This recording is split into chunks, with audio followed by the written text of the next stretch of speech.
In today's video, we're going to take a look back at 2021 and look at some of the worst sneaker drops that took place. Now, I'm talking about sneaker drops exclusively. I'm not talking about the shoes themselves. The shoes themselves were so hyped that I was going for them. You were probably trying to get your hands on them. Everyone around us was trying to get our hands on them. But did we even stand a chance? Probably not. You probably had a better chance of winning the lottery than actually getting a W on any of these sneakers on today's list. Like, these drops were so bad that it left a sour taste in your mouth when it comes to copying sneakers in general. The truth is, you probably got super angry or super jealous every time you saw these on social media. There's no need to lie, guys. I actually got like that myself. First things first, Happy New Year, guys. Welcome to 2022. This year is going to be different, right? We're not going to have any of those terrible drops like we did in 2021. This year is a year full of W's, and you know how you can start off by helping me get a W? By clicking that subscribe button down below if you haven't already. Leave a thumbs up on this video to share it and help me out with the algorithm. And obviously, comment down below and let me know what was the worst sneaker drop for you in 2021. This first sneaker on today's list is actually something that came out super recently. Now, when I tell you guys what the silhouette of the shoe was, it's gonna register right away. I can't believe I'm saying this, but I'm talking about a pair of Crocs. If it hasn't registered to you yet, I'm talking about the Saleh Bembury Croc collaboration that came out earlier in December. Now, I think this is the first time in a long time that people were super hyped about the Crocs since the Justin Bieber collaborations and the Bad Bunny Crocs. But these were literally a work of art. When you saw them, you were like, wow, this is a pair of Crocs that I want on my feet. The overall design was unique, it was interesting, it caught our eyes, and overall that one photo with him holding it like this, it was like engraved in my mind for days leading up to the release. In total, I think there were 3 colorways released to the public, 4 in total, 1 was friends and family, so we had a 1 out of 3 chance of getting our hands on at least one of the colorways, right? Now, it's safe to admit that we're not Thanos and we're not going to be able to collect all of these like the Infinity Stones, but we at least thought we had a chance to get one of them, you know? Even though resale and hype was super high, it was at like 500 before the release, and I'm talking about a pair of Crocs, not an Off-White Air Jordan 1 or something like that. These were almost 600, 700 at one point, and we're settling around 500 pre-release date. And the best part was we were going to get at least a few chances to get it. When it came to the previous releases like the Bad Bunnies and the Justin Biebers, we all stood a chance at it, at least trying to get one pair. I know a lot of people that were able to get multiple pairs of it, so I thought, you know what, this is going to be very similar, but these are just more hype because of how they look in comparison. I guess I was just being naive and being super optimistic about getting these because it did not go anything like that on release date. There was 2 drops that took place. There was one where if you signed up for the email list, you got special exclusive access early on, and then there was a general release to the public. Both of these were a disaster, guys. Like, I'm talking about the minute the password went out, it was supposed to go live at like 11 a.m. These were sold out the minute you actually enter the password. The password went out 4 minutes before the release date, but they were already sold out. Like, every single size was gone during the pre-release. Forget about the general release. They didn't even make it to the pre-release. Where were all the pairs? They were literally sold out the minute you entered that passcode. I saw a few people with checkout screens showing that they at least got to add it to cart and then it disappeared, but at least they got to add it to cart. I didn't even see any of them loaded up. The hype was so real on these, and it was almost physically impossible to get it. And this man literally had the audacity to go onto Instagram, post a story saying that he's going to cancel bot orders while he was on a hike. Like, literally nothing like that happened. No one got their hands on these as far as I know. Anyone in my circle never got their hands on it. I don't even see photos and W's circulating around certain cook groups. Like, it was almost impossible to get these. It felt like all the pairs went to friends and family, and a select few got their hands on it to make it seem like a legit release. Maybe I'm just hating, but you guys let me know down in the comment section below if you tried for these and actually got to add them to cart or even got the W on it. I've never been so passionate about getting a pair of Crocs, and honestly, it goes to show Crocs are going crazy right now. So happy to see that for them, but this release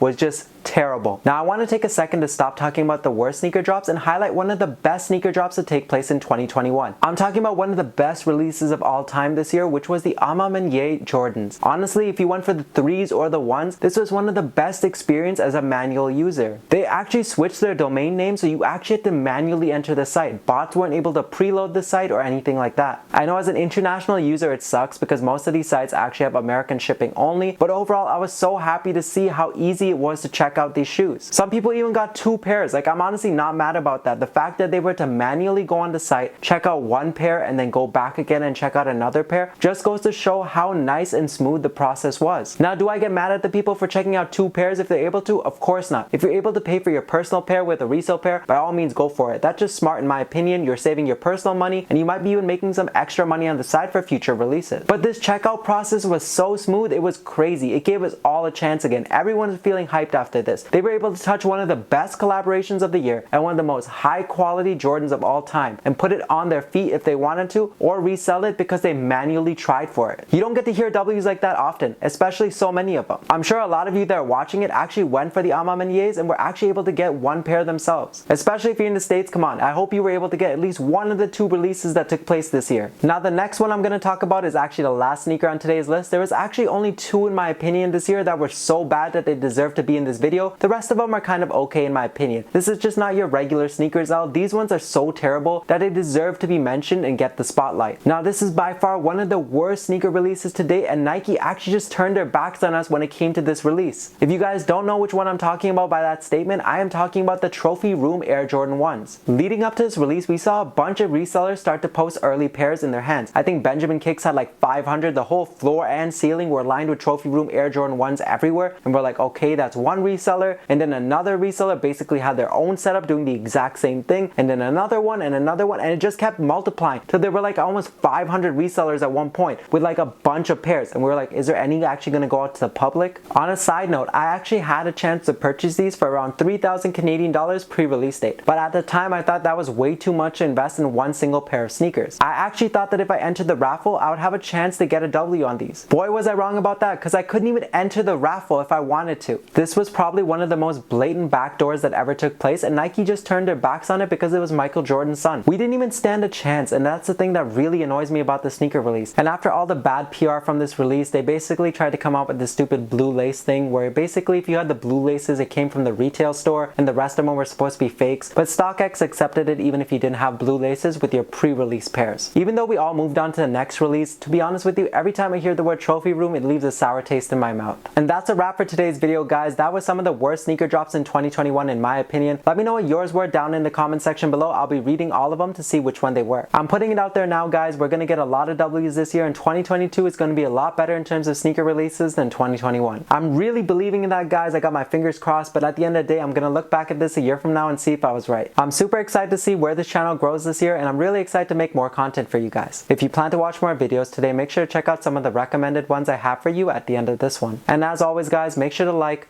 comment, and subscribe, and I'll see you all next time.